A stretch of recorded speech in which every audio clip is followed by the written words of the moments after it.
டுடுடு சின்ன பையனானதில் பெரிய லெசன் கற்றுக்கொண்டான். பையை நீயே தயார் பண்ணுது, பொறுப்பு உன்னுள் வளரட்டும். ஒவ்வொரு நாளும் அம்மாதான் துடுப்பையை ரெடி பண்ணுவார். துடு எதையும் செய்யாமல் விளையாடி நேரம் கழிப்பான். மறுநாள் டெஸ்ட் போகுது, நோட்டங்க அவன் சொன்னான். அம்மா பிஸி மறந்து விட்டார், டுடு சரி பார்க்கவே இல்ல. ஹொடே அடுக்குது ஆனா ஸ்கூல்ல டீச்சர் கேட்டாரு, டெஸ்ட் நோட்டங்க என்று துடு எதுவும் இல்லாமல் நின்றான். தண்டனை கிடைத்ததுவே.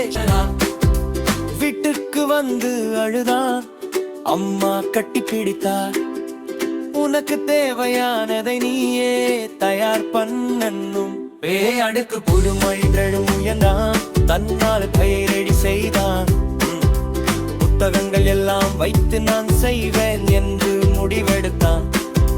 மறுநாள் டெஸ்ட் நன்றாக எழுதிய தாயாட்டினார்கள்.